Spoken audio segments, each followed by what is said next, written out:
Welcome to next The Last of Us Season 2 episode review video. Before I get into that, though, pretty important, if you are caught up to the point where I am, you're rewatching or watching The Last of Us, or you're just not entirely sure, then you definitely need to take the initiative and pay attention to the episode's title, which of course I'll mention as well as put in the description.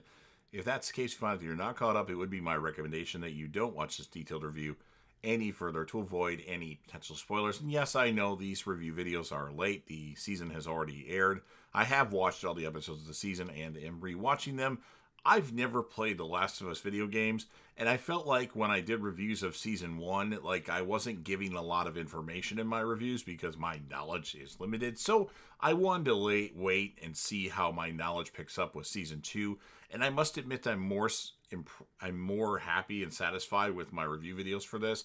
They'll be longer, but certainly I'm giving more information. So we'll see what happens with season 3, how I feel about it going into it, but I feel like I'll have a better, waiting for a show that I'm not 100% like knowledgeable in helps. But I like the show a lot. I mean, it has parts where I shake my head, but it has some really good moments. It has one of the best episodes of television that I've ever watched. It's up there, top 5 or 7 for sure. I started watching the show because of the trailer. That's the only reason why I started watching the show, because I thought it looked amazing, and it's been pretty good thus far. So I would say it's one of my favorite TV shows of all time. I don't know where specifically it ranks. Top 30, top 20, somewhere, I don't know.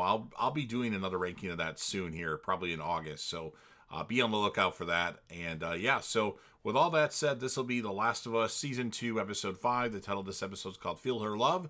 And this will be my review reaction recap after just finishing watching the episode. We start with Hanrahan arrives at the hospital in Seattle to find several WLF soldiers standing guard in front of the sealed stairwell to the basement. She meets with Sergeant Park and interrogates her about her decision to kill several of her own men, including her son, Leon. Park explains that she was leading an operation to clear the hospital of infected, with the last part of the involving the basement levels B1, B2, and B3, which was ground zero for Outbreak Day in Seattle. The first squad to B1 found it strangely empty, so a second squad led by her son went down to B2, and then her son initially radioed back, reporting cordyceps on the walls and floor, only to radio again 5 minutes later, reporting that the cordyceps was in the air and that they had become infected, ordering his mother to seal him and his team inside to prevent them from getting out. Deciding the hospital is too important of a resource to completely shutter, Hanrahan gravely decides to let those in leadership positions know, and no one else, and assures Park that she contained the situation before apologizing about her son. So she eventually acknowledges the fact that her son is dead. And then we have Dina trying to figure out the WLF movements based on radio broadcasts so they can find a safe path to find Nora at the hospital. Ellie stops by in the midst of her exploration of the theater to check in with Dina and cheerfully offers little in the way of help. She heads to the auditorium where she finds the stage set for a concert. She picks up one of the guitars, sits on the stool, and begins playing Future Days, which is a Pearl Jam song, only for a shadow to cross her expression, and she puts the guitar down. Dina summons her back to the lobby and shows her the route, noting a large building, most likely a warehouse, that they can cut through to avoid the patrols. Ellie immediately suspects it is not well monitored because likely filled with infected, but it is the only way to the hospital and to where Nora is. She further questions why the WLF are giving away their positions on the radio, to which Dina speculates that the scars are similar to the Amish in that they do not use electricity or technology. They venture through Seattle, although both express some trepidation about the total absence of other people. Trying to distract themselves, Ellie asks what Dina will name the baby, to which Dina jokes that she'll name it either Ellie or Elijah. They are stopped when they discover a pile of dead Seraphites below a mural of a prophet, which the phrase "fill her love."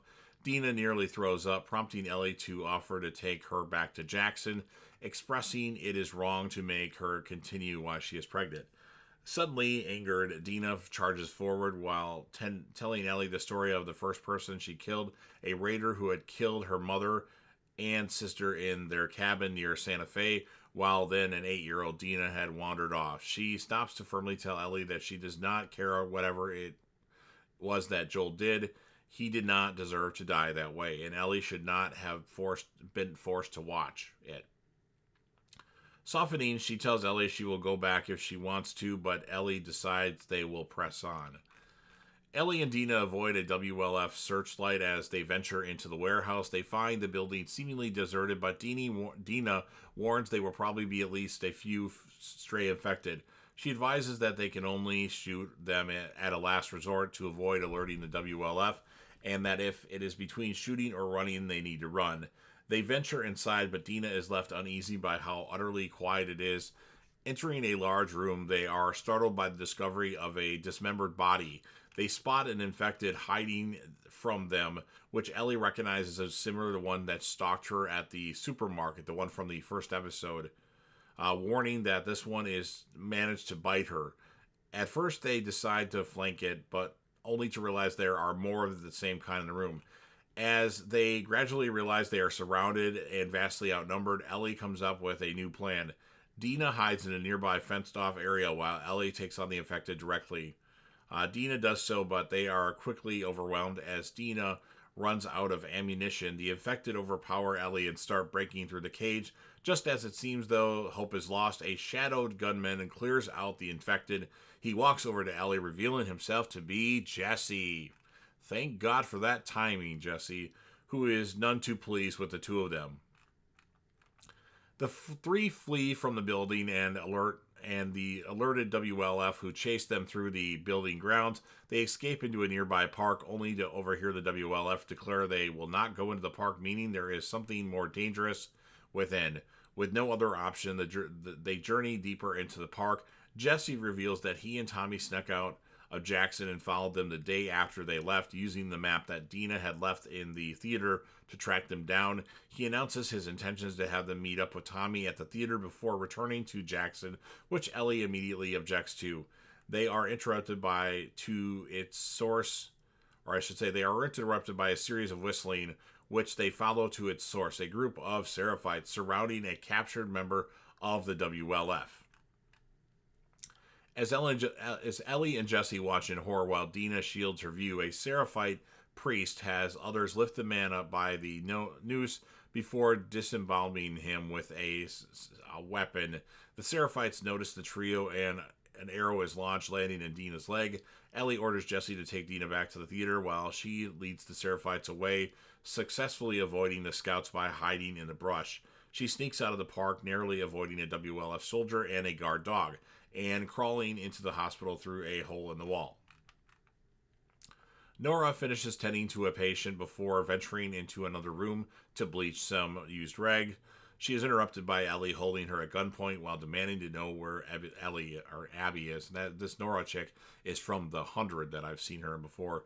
Nora hesitantly apologizes for making Ellie watch Joel die and claims she still hears his screams, but that little bitch got what he deserved before flinging the container of bleach rags at Ellie and fleeing while calling for help. Ellie chases Nora through the halls while avoiding WLF soldiers. Nora finds herself at a dead end and attempts to escape by climbing one of the elevator shafts, only for it to fall, with Ellie firing at her from above. Nora flees into the abandoned B2 with Ellie following her. Ellie finds B2 deserted but full of mysterious spores, which she slowly realizes to her horror are airborne cordyceps into the air by the way of the lungs of the surviving infected, including Leon Park, the son of the chick at the beginning of the episode.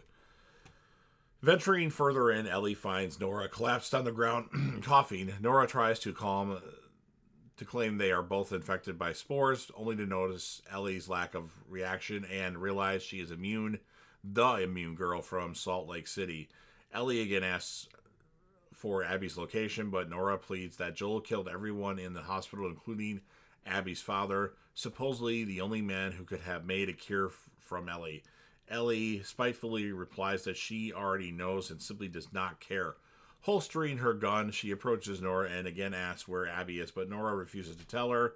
Spotting a lead pipe nearby, Ellie slowly picks it up and brandishes it at Nora, again asking for Abby's location. Nora refuses once again, only for Ellie to furiously begin beating her, ignoring Nora's screams as she repeatedly demands to know where Abby is. And then we have a scene sometime in the past. Ellie wakes up in her room in Jackson to see Joel standing in the doorway greeting her with a, "Hey, kiddo." And that's what ends this episode of The Last of Us. So pretty good episode. I'm going to score this one an 8.6 out of 10. And my character of the episode is going to be Dina again. And then Jesse. Jesse didn't have a lot to do in this episode, but he's very critical when he showed up. Again, I don't give it to Ellie because she's the main character, or Joel, but he's not around anymore, at least at the moment. So yeah, pretty good episode, very suspenseful and a lot of tension. So you've heard everything that I have to say. Now it's your turn. If you're a fan of The Last of Us and you want to help me out with the YouTube algorithm, please make sure that you Hulk smash the like button, share this video with a friend, put this video on any one of your social media platforms. Don't forget to sound off in the comment section about what your thoughts are on my opinion of this episode of The Last of Us. What would you rate it? Who would you choose as a character or characters of the episode? Remember to click right here for my Last of Us review videos if you want to catch up on any of them. And then last but certainly not least, don't forget to hit that sub button. Subscribe to the channel. You're watching the video anyway. Help me get over 100k subs. I know it's a pretty high goal. Join the team, show your damn support, and be a part of something special. And you never know what you're going to see on JDevTV.